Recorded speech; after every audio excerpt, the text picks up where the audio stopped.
Hello BS, আসসালামু আলাইকুম। আবার নতুন একটি রেসিপি আপনাদের মাঝে নিয়ে আসলাম। কাঁকড় দিয়ে রুই মাছ কীভাবে রান্না করব সেটা দেখাই দিব, নতুনভাবে একটি রেসিপি। এই যে দেখেন কি সুন্দর মাখা মাখা, একবার রোস্টের মতন খেতে লাগছে। তারপর আমি আপনাদের সাথে শেয়ার করলাম। দেখেন, আপনারা যদি মজা লাগে আপনারা খেয়ে দেখেন। কাঁকড়টা আমি 4টা খণ্ড করে নিয়েছি। কাঁকড়টা নিতে হবে কড়া, দানা বাতি থাকা যাবে না। দানা বাতি থাকলে এটা মজা লাগবে না। পাত্তিওয়ালা কাঁকড়টা নেবেন না। আমি যে দানাটা নরম ছিল সে কাঁকড়টাই নিয়েছি। এই যে এখানে হলুদ, মরিচ, ধনিয়া অল্প অল্প করে দিয়ে দিলাম। 2 চা চামচ বেসন দিয়ে দিলাম। আবার 1 চা চামচ কর্নফ্লাওয়ার দিয়ে দিলাম। একটু সয়া সস দিয়ে তারপরে এটা একটু হালকা একটু পানি দিয়ে মাখা মাখা করে মেখে নেব।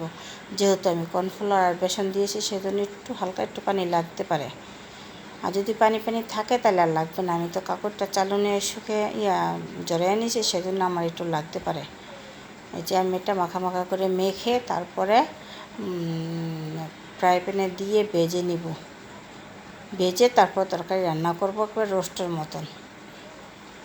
এই যে আমার মাখা মাখা করে মাখা হয়েছে। যে আমার ফ্রাই প্যান তেল গরম হয়ে গেছে, এখানে আমি দিয়ে ভেজে নিব। ওইটা আমি পুরোপুরি দেখাবো না। এই যে ভেজে নিব ওইটাই দিলাম।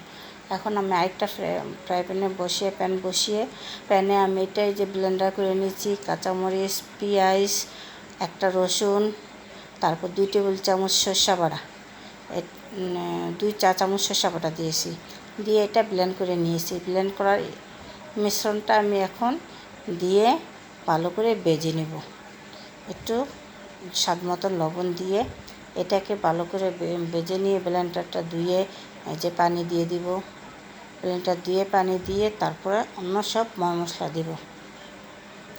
যেহেতু আমি রোস্টের মতো পাক করতেছি, হলুদ গুঁড়ো সাদা করে পাক করবো, সেজন্য আমি হলুদ গুঁড়োটা দিব না। আমি এখানে মরিচের গুঁড়া অ্যাড করে দিব। 1 চা চামচ মরিচের গুঁড়া, আর হালকা আধা চা চামচ ধনিয়ার গুঁড়া, আর হালকা একটু যে হলুদ গুঁড়া দিয়ে দিলাম। হালকা দিলাম, বেশি দিলাম না। এটা দিয়ে ভালো করে কষিয়ে নিব। আমি শুধু এখানে ব্লেন্ড করছি শুধু রসুন, আদা কিন্তু দিইনি।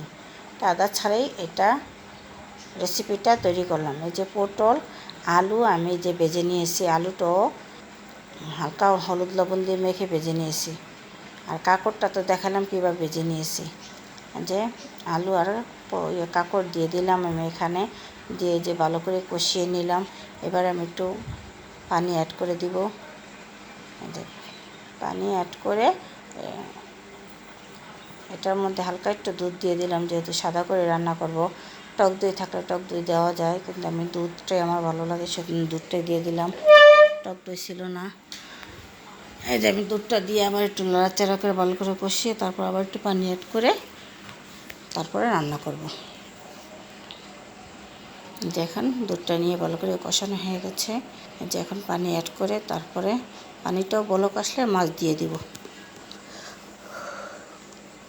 এভাবে আপনারা রান্না করে খেয়ে দেখেন, অনেকে মজা, অনেকে সুস্বাদু হয়।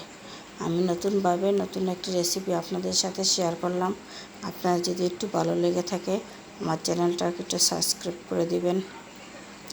ইউটিউব থেকে দেখলে সাবস্ক্রাইব করে দিবেন, ফেসবুক থেকে দেখলে লাইক কমেন্ট করে দিবেন যদি আপনাদের একটু ভালো লেগে থাকে।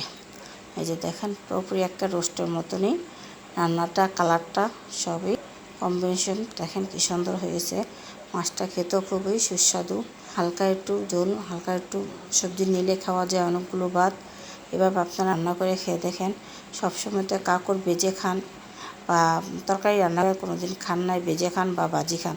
আমি এটা তরকারি রান্না করে দেখালাম। এই যে দেখেন কি সুন্দর। ভালো থাকেন সবাই, সুস্থ